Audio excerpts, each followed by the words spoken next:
Ever wondered why cherry sweets have that haunting almond note? The secret lies in a single, powerful molecule. And that sharp, earthy punch of blue cheese? It's born from a ketone, a close cousin of the aldehyde. Citronella candles don't just smell lemony. They contain an aldehyde that bugs despise. Nature's chemist at work. From desserts to solvents, fragrances to fruits, two chemical families rule this invisible kingdom. Meet the carbonyl compounds. What transforms a plain chain of carbons into a fragrant powerhouse? A double bond between carbon and oxygen, the carbonyl. Aldehydes wear their carbonyl at the chain's end, holding a hydrogen. Ketones hide it between two carbons. That's the only difference. Ethanol smells like rotting apples. Propanone, nail polish remover. Their names tell their chemical story. Ready to unravel how we create, transform, and detect these shape-shifting molecules? The lab is our playground.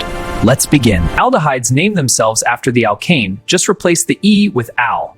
Methanol, ethanol, propanol. Simple.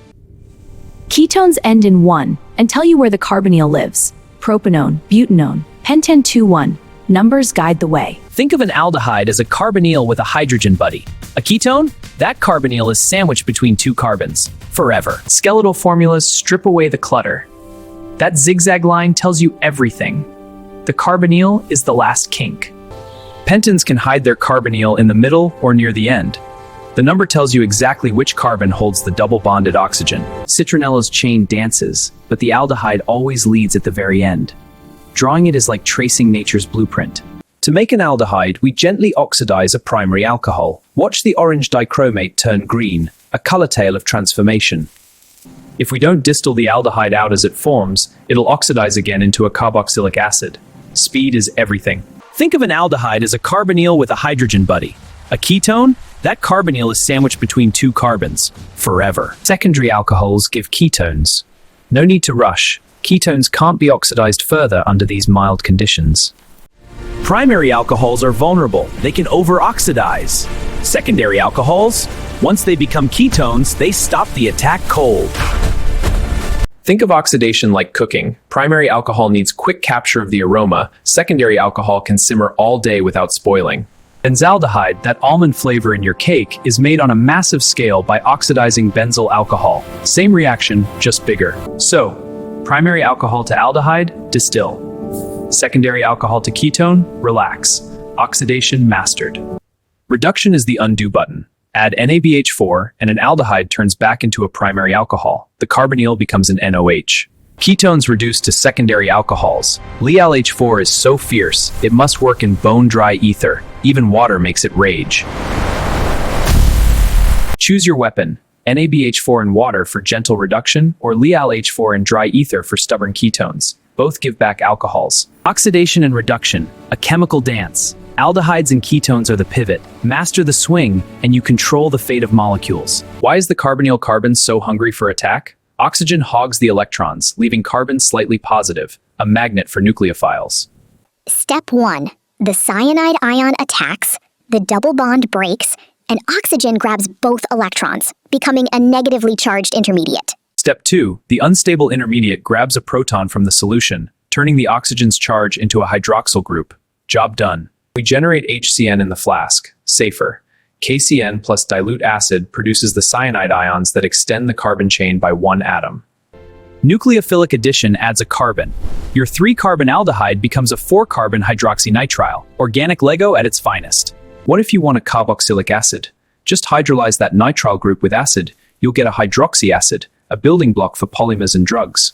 Hydrolyze with alkali first, you get a salt, then acidify to release the carboxylic acid. 2 routes, same destination. Now you can build carbon chains, add a nitrile, and turn it into an acid. The power to create new scents, new medicines, in your hands. 1 drop of 2,4-DNPH, and if a carbonyl hides in your sample, boom, a bright orange precipitate screams positive. It's a condensation. 2 molecules join, water leaves. The product crashes out as orange crystals, a signature of the carbonyl. Only aldehydes and ketones give this orange alarm. Carboxylic acids, esters, no reaction. 2,4-DNPH is a carbonyl-only sniffer. Purify the orange solid, measure its melting point, 126 degrees C. But both butanol and propanone derivatives melt at 126. Now we need a detective's touch. Why two different compounds with the same melting point? The derivative's melting point alone isn't enough. We must dig deeper. We need a chemical test that can tell an aldehyde from a ketone. So, we know we have a carbonyl, but is it an aldehyde or a ketone?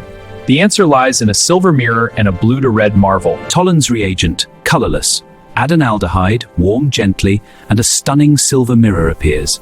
Alchemy or chemistry? The aldehyde reduces silver ions to silver metal, while the aldehyde itself oxidizes to a carboxylate. A redox dance gives the mirror. Ketones refuse to be oxidized. Tollens stays clear, no mirror. This silence speaks volumes. You have a ketone, not an aldehyde. Fehling's brilliant blue turns brick red with an aldehyde. Copper ions oxidize the aldehyde and get reduced to a rusty precipitate. Blue Cu2+ accepts electrons, turns into red Cu2O.